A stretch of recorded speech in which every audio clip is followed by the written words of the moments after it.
नमस्कार दोस्तों, स्वागत है आपका आज के मुख्य समाचारों में। जी हां दोस्तों, आपको यहां पर देखने को मिलेंगी सुबह से लेकर शाम तक की तमाम बड़ी खबरें मुख्य समाचार ब्रेकिंग न्यूज अपडेट्स के रूप में। तो चलिए दोस्तों, जान लेते हैं आज की पहली खबर। नए साल पर 2 लाख लोगों ने रामलला के दर्शन किए। वैष्णो देवी मंदिर में भीड़ बढ़ने पर रजिस्ट्रेशन हुआ बंद। महाकाल मंदिर में भी 1 लाख भक्तों ने किए दर्शन। जी हां दोस्तों, नए साल पर देश भर के धार्मिक और पर्यटन स्थलों पर लोगों की भीड़ पहुंची है। मथुरा में बांके बिहारी मंदिर में दर्शन करने वालों की भीड़ लगी हुई है। पहले 12 घंटे के अंदर ही लगभग 1.5 लाख से ज्यादा लोगों ने मंदिर में दर्शन किए। वहीं दोस्तों, मंदिर प्रशासन ने लोगों से 5 जनवरी तक दर्शन के लिए न आने की अपील की है। उधर दोस्तों, अयोध्या में दोपहर 12 बजे तक 2 लाख से ज्यादा लोगों ने रामलला के दर्शन किए। यहां भी बहुत ज्यादा भीड़ है। इसके अलावा दोस्तों, जम्मू कश्मीर के कटरा में वैष्णो देवी मंदिर के दर्शन करने वालों की बहुत ज्यादा भीड़ है। अव्यवस्था से बचने के लिए वैष्णो देवी मंदिर साइन बोर्ड ने रजिस्ट्रेशन रोक दिए हैं। चलिए दोस्तों, जान लेते हैं अगली खबर। फरवरी से 15 रुपए वाली सिगरेट 18 रुपए की हो सकती है। सरकार ने सेंस हटाकर एक्साइज ड्यूटी बढ़ाई। राजस्व घाटे की भरपाई के लिए लिया फैसला। जी हां दोस्तों, अगले महीने से सिगरेट की कीमतें 20% तक बढ़ सकती है। इसकी वजह है सरकार की ओर से लगाई गई एक्साइज ड्यूटी। इसे लेकर 31 दिसंबर को एक नोटिफिकेशन जारी किया गया है। इसके अनुसार 1 फरवरी 2026 से सिगरेट की प्रति 1000 स्टिक्स पर 2050 रुपए से लेकर 8500 रुपए तक की ड्यूटी ली जाएगी। बाजार के जानकारों का कहना है कि टैक्स के इस बोझ को कम करने के लिए कंपनियां सिगरेट की कीमतें बढ़ा सकती है। वैसे दोस्तों, सिगरेट पर फिलहाल 28% जीएसटी के साथ कंपनसेशन सेंस लगता है। चलिए दोस्तों, जान लेते हैं अगली खबर। भारत पाकिस्तान ने एक दूसरे को परमाणु ठिकानों की जानकारी दी। 35 साल पुरानी है परंपरा। ऑपरेशन सिंदूर के दौरान उड़ी थी किराना हिल्स पर हमले की अफवाह।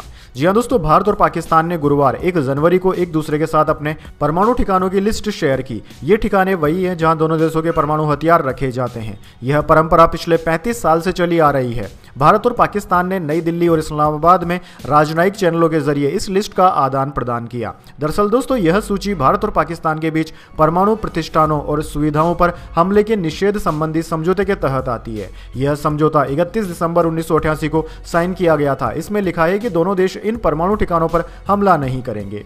चलिए दोस्तों, जान लेते हैं अगली खबर।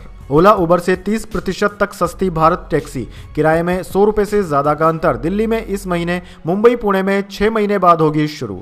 जी हां दोस्तों, केंद्र सरकार की सहकारी सर्विस भारत टैक्सी जनवरी 2026 से दिल्ली और गुजरात में शुरू हो सकती है। यह 6 महीने के बाद मुंबई पुणे में शुरू होगी। सरकारी टैक्सी का ट्रायल 1.5 महीने पहले दिल्ली और गुजरात के राजकोट में शुरू हुआ था, जो सफल रहा। अपने पायलट प्रोजेक्ट में यह ओला उबर पर भारी पड़ रही है। सहकारी टैक्सी पीक आवर्स में अपनी प्राइवेट प्रतिद्वंदियों से 25 से 30% तक सस्ती पड़ रही है। चलिए दोस्तों, जान लेते हैं अगली खबर। खाटू श्याम जी में 27 किलोमीटर पैदल चलना पड़ रहा। भीड़ के चलते श्रीनाथ जी में नहीं सजाई गई झांकी। मोती डूंगरी गणेश मंदिर में सुबह 4 बजे से लगी कतारें।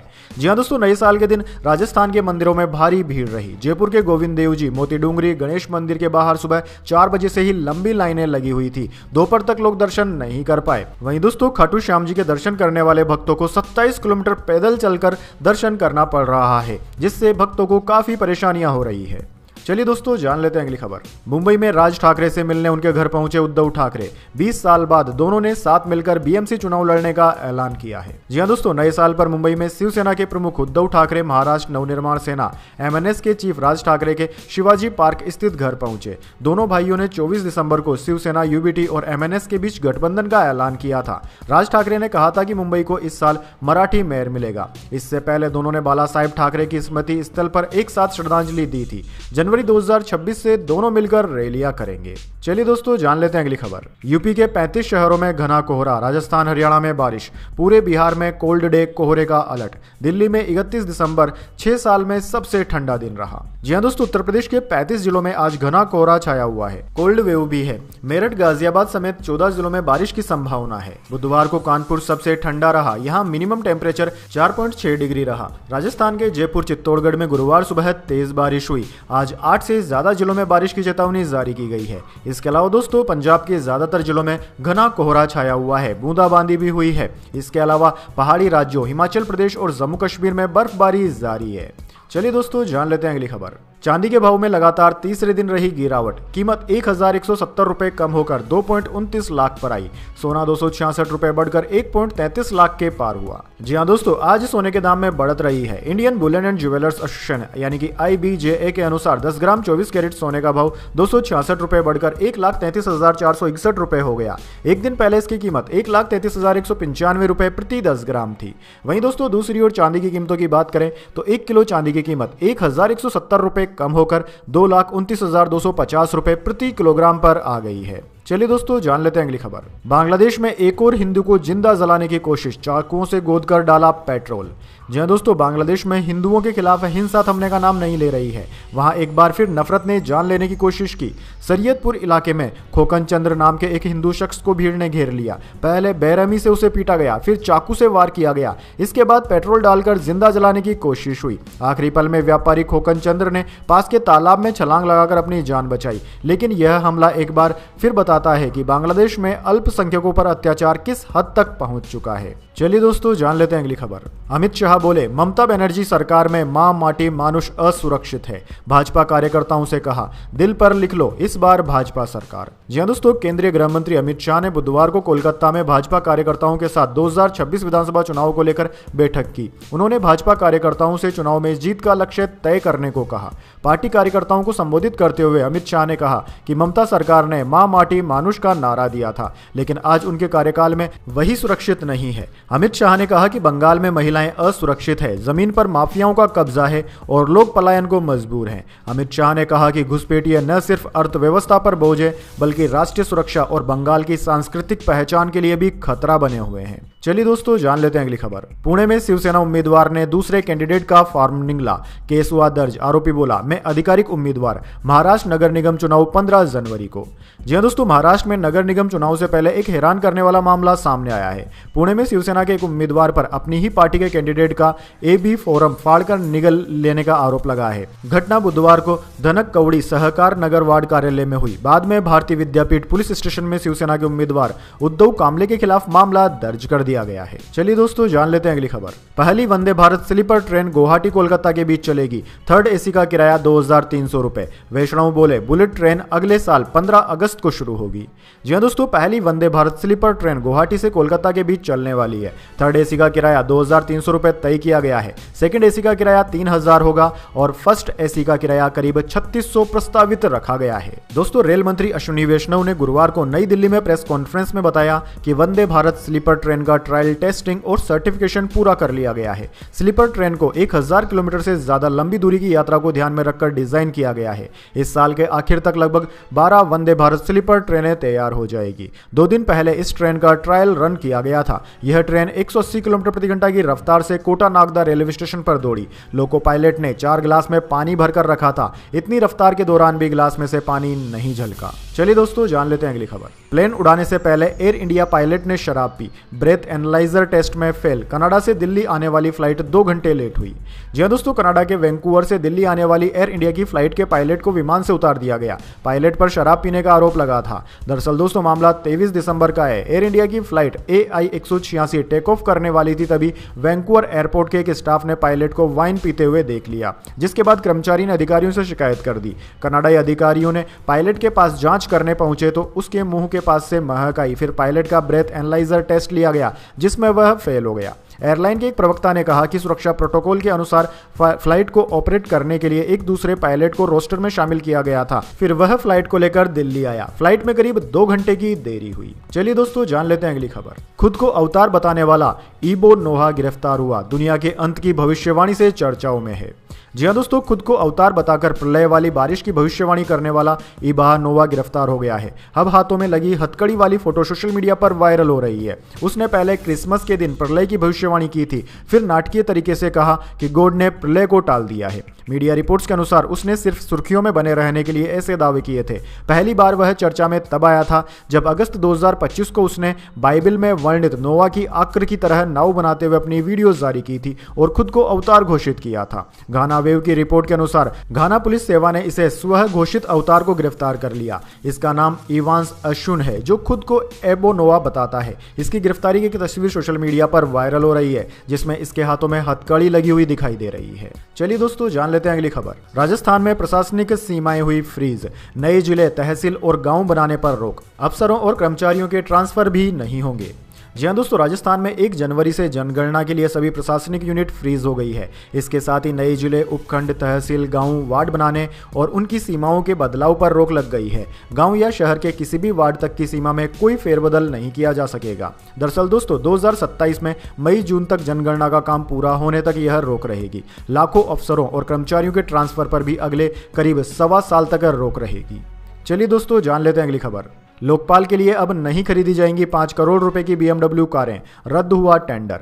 जी हां दोस्तों, लोकपाल ने BMW कारों की खरीद के लिए निकाला गया टेंडर आखिरकार रद्द कर दिया है। भ्रष्टाचार विरोधी लोकपाल ने गुरुवार को इसकी जानकारी दी। दरअसल दोस्तों, बताया गया है कि 2 महीने पहले 7 लग्जरी BMW कारों की खरीद के लिए जारी टेंडर रद्द कर दिया गया है। इस विवादित टेंडर की कुल अनुमानित कीमत करीब 5 करोड़ रुपए थी। विपक्षी दलों और सामाजिक कार्यकर्ताओं ने लोकपाल द्वारा महंगी कारों की खरीद के निर्णय की कड़ी आलोचना की थी। न्यूज एजेंसी PTI के मुताबिक अब अधिकारियों ने बताया कि खरीद प्रस्ताव को रद्द करने का फैसला लोकपाल की पूर्ण पीठ के एक प्रस्ताव के बाद लिया गया, जिसके तहत 16 दिसंबर 2025 को एक विशुद्धि पत्र जारी हुआ था। चलिए दोस्तों, जान लेते हैं इसके बाद अगली बड़ी खबर। लेकिन उससे पहले मेरी आपसे एक छोटी सी रिक्वेस्ट है, अगर दोस्तों आपको अभी तक हमारी न्यूज़ पसंद आई है तो इसे एक छोटा सा लाइक जरूर दे दीजिए। चलिए आगे बढ़ते हैं।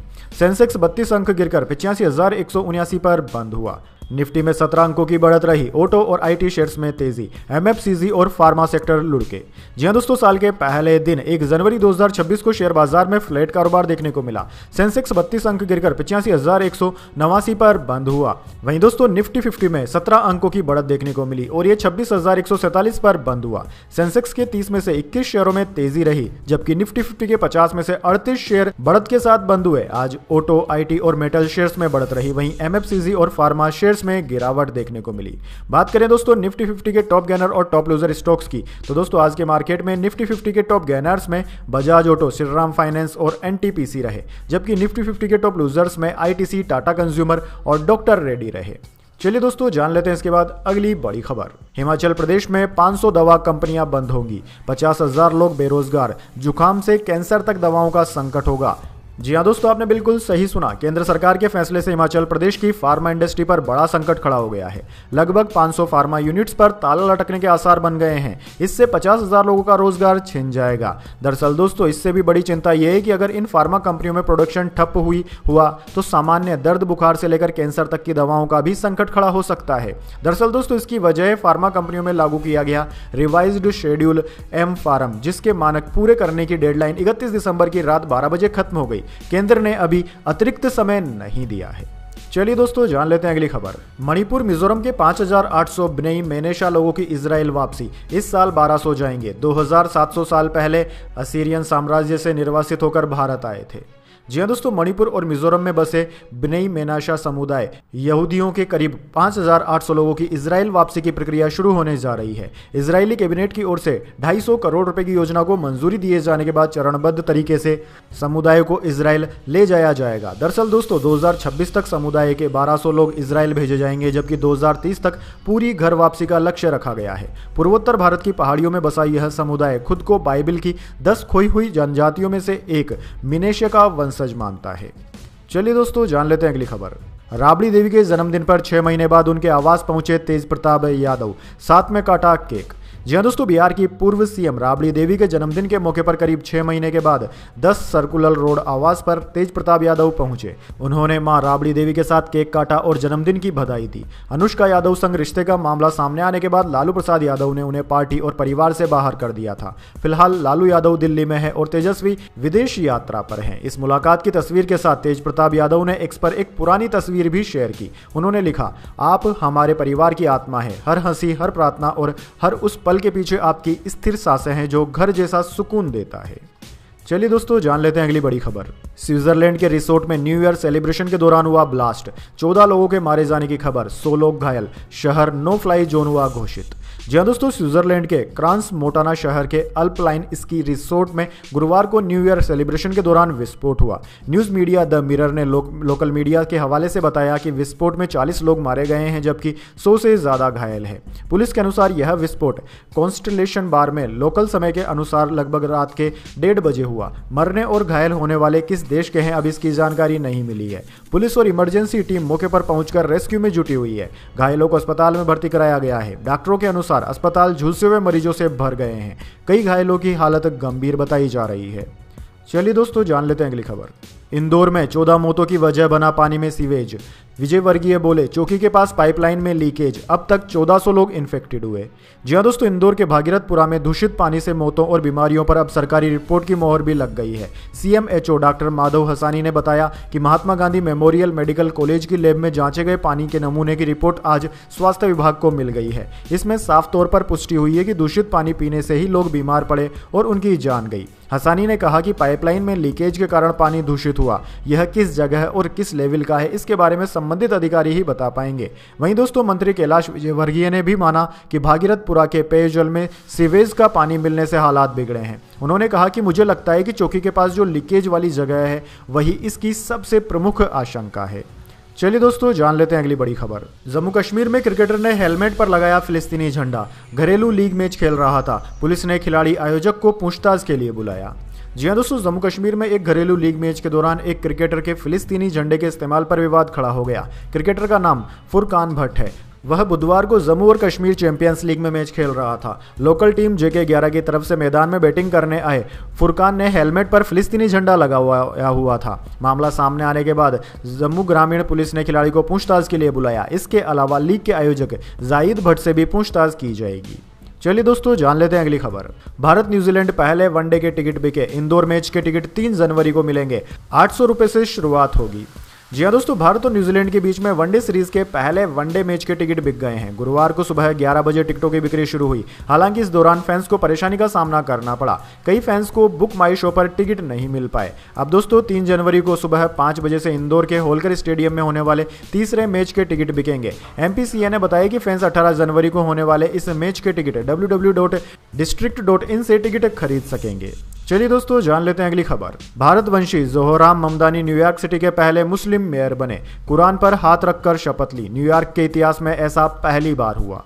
जी हाँ दोस्तों, भारतीय मूल के जोहरान ममदानी न्यूयॉर्क सिटी के पहले मुस्लिम मेयर बन गए हैं। उन्होंने गुरुवार को कुरान पर हाथ रखकर पद की शपथ ली। अब तक न्यूयॉर्क सिटी के अधिकतर मेयर बाइबल पर हाथ रखकर शपथ लेते थे। हालांकि संविधान के तहत शपथ के लिए किसी धार्मिक ग्रंथ का इस्तेमाल अनिवार्य नहीं है। 34 साल के डेमोक्रेट ममदानी न्यूयॉर्क सिटी के पहले मुस्लिम, पहले दक्षिण एशियाई और पहले अफ्रीका में जन्मे मेयर हैं। ममदानी ने न्यूयॉर्क के सिटी हॉल के नीचे स्थित एक बंद पड़े सबवे स्टेशन में शपथ ली।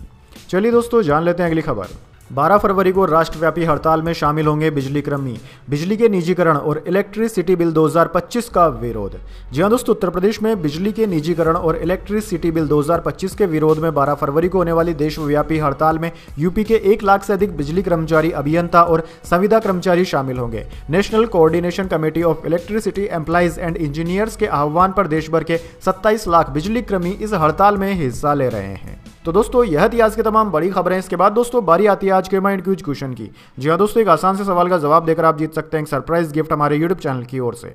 तो दोस्तों, आज का सवाल आपकी स्क्रीन पर आ चुका है। भारत का सबसे ज्यादा सूखाग्रस्त राज्य कौन सा है? जी हाँ दोस्तों, अगर आप जानते हैं कि भारत का वह राज्य कौन सा है जो कि सबसे ज्यादा सूखे से ग्रसित रहता है, तो जल्दी से उस राज्य का नाम करो, उसमें लिख दीजिए। अगर दोस्तों आपका जवाब होता है एकदम सही और आप चुने जाते हैं लकी विजेता के रूप में, तो आपको मिल सकता है एक सरप्राइज गिफ्ट हमारे यूट्यूब चैनल की ओर से। तो दोस्तों, जल्दी से अपना उत्तर कमेंट बॉक्स में लिख दीजिए। वीडियो को लाइक कर लीजिए, चैनल को सब्सक्राइब करके बेल आइकन जरूर से दबा लीजिए। धन्यवाद। वंदे मातरम। जय हिंद, जय भारत।